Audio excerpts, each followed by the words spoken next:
What's up guys, Big M here. I'm a former British paratrooper, and in today's video we're going to be continuing with the Paras Men of War ITV series. Okay, so we're going to be covering the final test, which is a 1,000-foot solo parachute jump.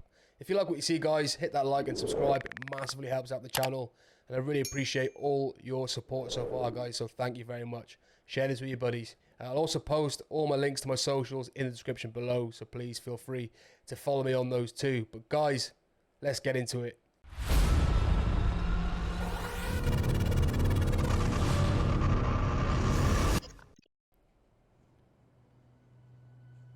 RAF Bryce Norton. This is where paratrooper recruits and other airborne forces will do their jumps school and earn their wings.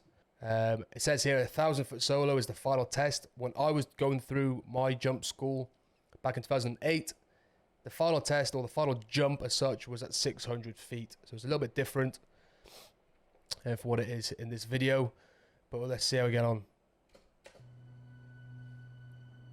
If you exit the aircraft and you notice you are becoming tangled, have one attempt to get yourself out of the entanglement, but what will negate that chance of a self-entanglement? A good exit. A good exit is so important. Okay, if you exit the aircraft correctly, you'll give yourself that best chance possible to have a safer descent. You're not in the air long, so you want to make sure that you start off good. After almost a year of training, Private Kojo Bremer now faces the final hurdle to become a fully qualified paratrooper. To earn his wings, he must successfully parachute from an aircraft at 1,000 feet. Though I see it, the first jump's the big test. You know, it's the moment of truth. You can jump out of plane, happy days, crack on. If you can't, well, think of another career path. Bearing in mind, in the British Parachute Regiment and Airborne Forces, if you do all this training and you refuse to jump, you are no longer eligible to serve in the Airborne Forces. So if he refuses to jump, he will have to go and serve in another infantry unit. So he doesn't want to go through all that hard training of depot, all that graft, just to, what we say, jack at the door and not jump. All right, let's pick your kit up then. Go out to plane. Nice cold morning. Lovely. Jumping out to that aircraft, you're jumping into the unknown.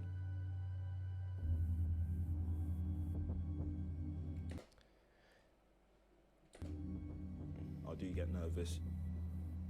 To be honest with you, I'm scared. Everyone gets nervous, no matter how many jumps you've done, no matter how long you've been in the paras. Every jump, you are still nervous. Like he said earlier, you know, you're jumping into the unknown. You don't know if your chute's not going to open. You don't know if you're going to land in trees. You don't know if you're going to have a really hard landing or land miles away from the DZ. Okay, so every jump, people are nervous. That's just the way it is. And believe it or not, there are a lot of paratroopers that don't like heights. It's kind of weird, but yeah.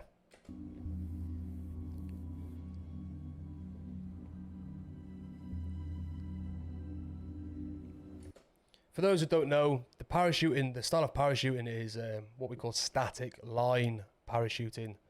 So this yellow bit here on the back on their parachute, this gets hooked up inside the aircraft. So when you jump, it unravels and pulls the parachute out for you. It's not free falling.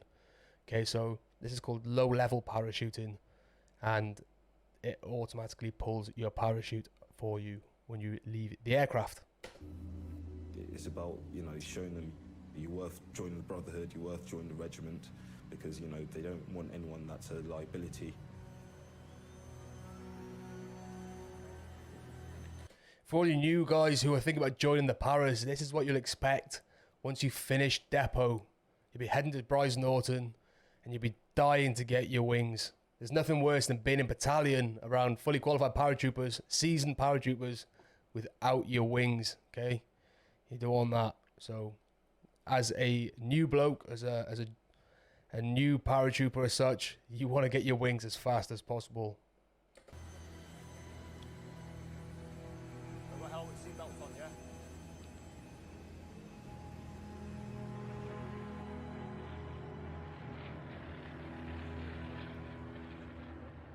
when you jump out of that, you know, C-130, if I overthink and hesitate, you know, that's me dead.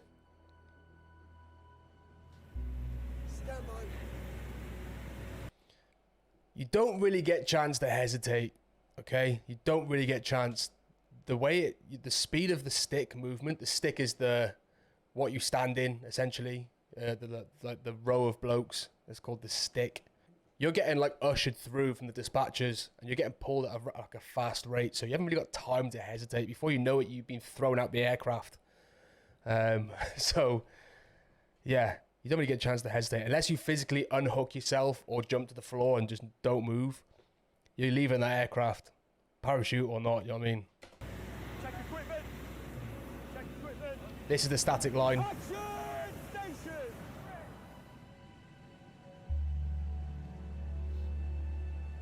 From my experience too, the best position to be in your stick is at the front or at the rear. Okay, so you don't want to. When you're at the front, it's cool because you're at the door. You get to see out the aircraft, and you get to jump first, so you get a really good chance of getting a good positive exit. And when you're at the rear, you've got a chance to assess yourself as well and getting the right foot in, so that you turn to the door and again get a good positive exit. When you're in the middle, that's when it becomes a bit of a cluster. You lose your foot in, and you end up leaving with a crappy exit, and end up in twists and all sorts of dramas.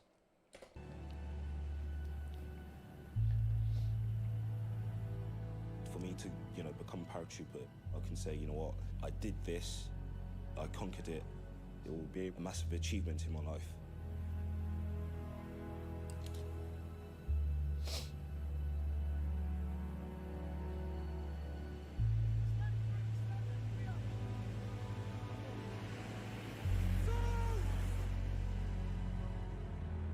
Boom, feet together. 3,000. Check energy.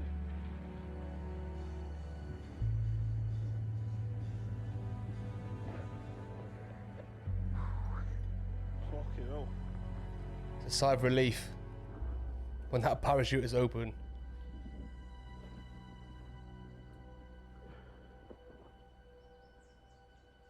Oh. Notice how fast you fall, okay? It doesn't really do it justice on camera, but when you fall, you hit that floor like a sack of spuds, okay? And every green light warning order before you actually jump, they always say at the end, except you're landing. And prior to actually leaving the aircraft and jumping out of the aircraft, you will spend time in the hangars, in the flight swings, doing dry drills, okay? So you learn how to do things. Should you get a malfunction, or should you have to steer away or get in twists, you learn all this before you get into the aircraft, so don't worry. You don't just turn up week one, day one, and jump out of an aircraft. You have to learn the drills, learn the procedures before you leave. But yeah, as you can see, you hit that floor pretty hard. Camera didn't really do it justice. It feels a lot worse in reality. If you've done parachuting, low-level parachuting in the military, guys, let me know your experiences in the comments below. I'd like to hear it.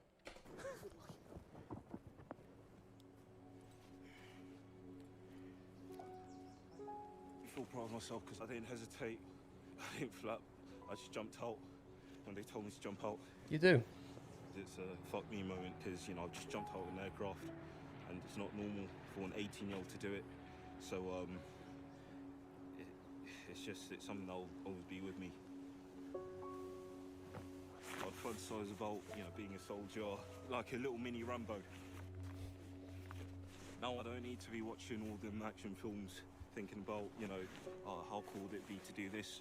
I'm living it and I'm doing it, and, you know, I'm very happy to be doing it.